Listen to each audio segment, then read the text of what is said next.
first episode of Agents of the Four Seasons has dropped. I officially have watched it as I'm recording this video, and I gotta say, I'm hooked. I'm sold away immediately.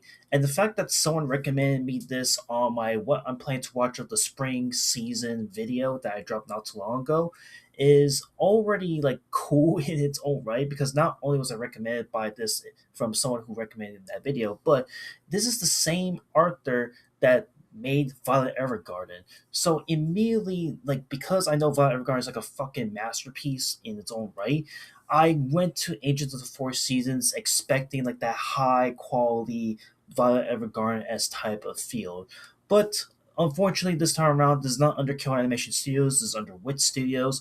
But even despite that, it's still really good, really nice, and honestly, the story really hooks you in immediately. I'll even read the synopsis for y'all for anyone who wants to check this out, where it's simply about where winter was once the only season in the world, but such an existence was too lonely to bear, and so he created spring to love. Before long, the earth wished for more time to rest in the cycle, and summer and autumn were born.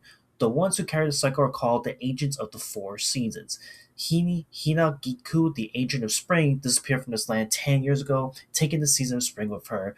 Now, after incredible hardship, she has returned to restore the cycle to its proper state, and as in the myth passed down since the dawn of time, she sends her love to winter. So, essentially, this is an anime that focuses on what would happen if spring, summer, fall, and winter were essentially a god in a way, like a person, if that makes sense. And I really think that from this first episode alone, this has a lot of potential to explore the summers and the different seasons of what's to come. And like I said, in this first episode, it dives deep into one of the main characters in the show, that is the person in charge of the spring season. And she come across as a character in the said show that, is simply visiting her mother's grave, and she's visiting her grave because she needs to dig out some snow off of the mother's grave, clean off, what have you, and has wished for spring to come back because she has desired it ever since she was a young little toddler. And in this show, they really give out a lot of heartfelt, really nice, wholesome, but really like nice, subtle commentary about life and you know what's going on with the seasons changing, and it really sticks with you all the way to the end. Now, with that being said, I am a little reserved with this show as well because again, this is the first episode, so don't expect it to be like fireworks and amazing like Violet Evergarden esque. And the biggest criticism I'll point out right immediately is the intro. I think the beginning of the show starts off a little rough around the edges and at times a little confusing, as like I don't know why that beginning part of that episode is part of what happens later on in this first episode. I don't know if that makes sense, but I just thought the intro was a little hard to grasp at first, and I wasn't like hooked immediately at first. But like towards like the middle half and towards the end, I immediately got hooked, and I was super like 100% looking forward to the next set of episodes that's come.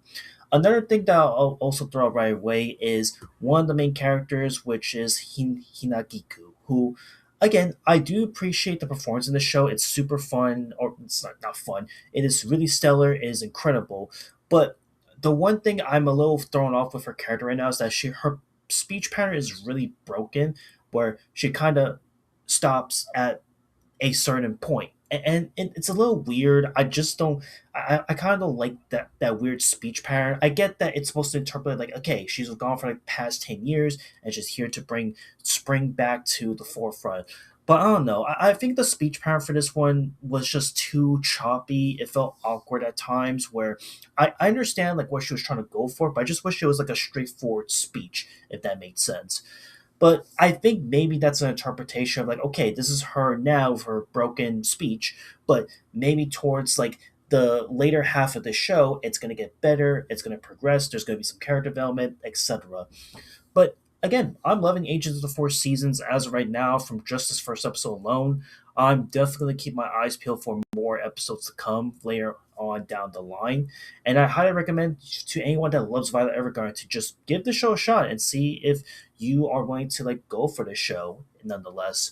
And yeah, just wanted to simply yap and talk about this real quick. That's it. See you on the next one. Later.